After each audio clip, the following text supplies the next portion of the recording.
Welcome back to the channel Coin Collectors and Treasure Hunters.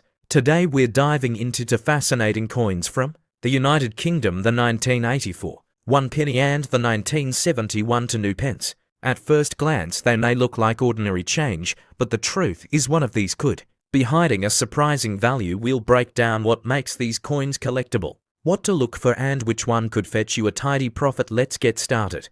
First up, the 1984 1 penny coin was part of the decimalised British currency system introduced in 1971. Designed by Christopher Ironside, it features the crown portcullis on the reverse, a symbol associated with the British Parliament and historically tied to the reign of Henry VII.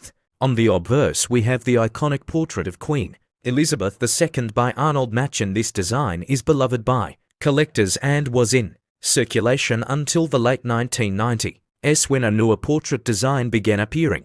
Now let's talk minting. In 1980, for over 1.6 billion 1 penny coins were produced, making it one of the more common mintage years. However, despite the large numbers, coin quality and condition play a big role in valuation. Coins from this year were struck at the Royal Mint in Trent, Wales. They are made of bronze and weigh 3.56 grams. The coin has a diameter of 20.3 millimeters and is often found in circulated condition, though uncirculated or proof versions do command a higher premium. So what's it worth? In circulated condition, a 1980 for 1 penny usually trades for face value or just slightly above it, typically 5 pence to 10 pence. But here's the twist: uncirculated or proof versions, especially those still sealed or from official Royal Mint sets, can be worth between £1 and £5 each, depending on condition. In high grades like brilliant uncirculated, they attract attention from serious collectors, especially when included in full-proof sets.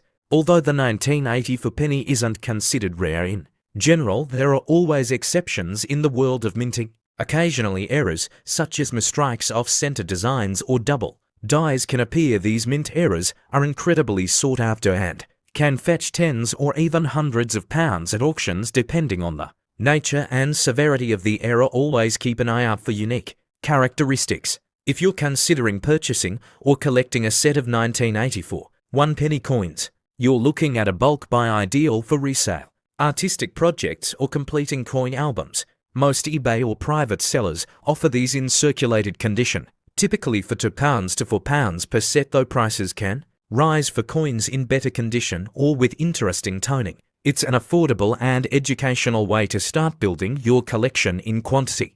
For those who want to build a full collection through a monthly or quarterly subscription, many numismatic services now offer coin subscription boxes. These may include circulated UK decimal coins from the 70s, 80s, and 90s. Some even allow customization, so you can focus specifically on 1980s pence or bronze coins. Prices usually start around £10 per month and often include historical notes, protective sleeves, and a coin display folder. When buying in bulk like a set of coins, make sure you're not just chasing quantity over quality. Look for coins with full rim details, minimal wear on the Queen's portrait, and no major discoloration unless you're into toning effects. For long-term investment, focus on coins that are uncirculated or come with provenance from official Royal Mint packaging or reputable sellers. Once you have your set, proper storage is key. Avoid PVC plastic, which can corrode the coin's surface. Opt instead for acid-free coin flips, capsules, or archival safe albums.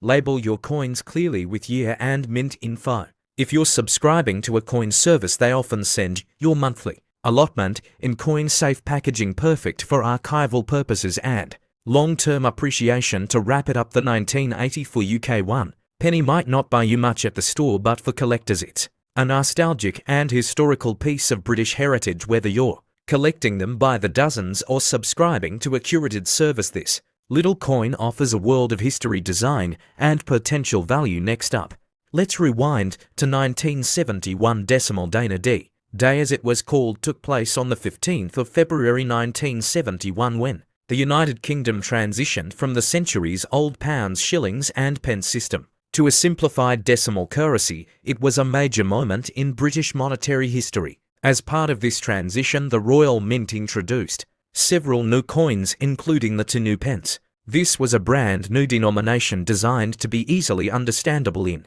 The new system, where 100 pence made up £1 sterling, the 19712 new pence coin features the crowned badge of the Prince of Wales, a plume of 3 ostrich feathers encircled by a coronet with the German motto Ich diene, meaning I serve. This design by Christopher Ironside was used on all 2p coins from 1971 until 2008, when the reverse design was changed. The obverse of the coin features the classic portrait of Queen Elizabeth Ale designed by Arnold Machin, showing Her Majesty wearing the Girls of Great Britain and Ireland tiara. The 2 pence coin of 1971 was minted in massive quantities. According to official Royal Mint records, over 1.4 billion coins were produced in that year alone. These coins were struck in bronze composed of 97% copper to 0.5% zinc and 0.5% tin. Due to this enormous mintage, most 1971 2p coins are extremely common and easily found in circulation or old collections. So how much is a 1971 2 pence coin worth today? In circulated condition, it generally holds only its face value to pence. However, uncirculated or proof versions, particularly those from mint sets, can fetch higher prices. On platforms like eBay, pristine uncirculated 1971 2p coins can sell for £1 to £5, and proof coins in original Royal Mint packaging might go for £10 to £20 or more, depending on demand and condition. You might have heard rumours online about rare 2p coins being worth thousands, but it's important to clear up the confusion. The new pence versus 2 pence difference causes a lot of that. From 1971 to 1981, coins said new pence. From 1982 onward, they were changed to say 2 pence. Only a handful of 1983 coins with the wrong new pence reverse are rare and valuable. The 1971 issue, being the first and most common, is not rare. Now here's something exciting for collectorshi coin mint subscription sets. Some numismatic subscription services have offered curated sets of official Royal Mint uncirculated coins across decades, and often include the 1971 2 pence as part of the introductory collection. These subscriptions are marketed to new collectors and might include coins from 40 years or thematic sets like coins of the Queen's reign. The 1971 2p is usually among the earliest entries in these sets.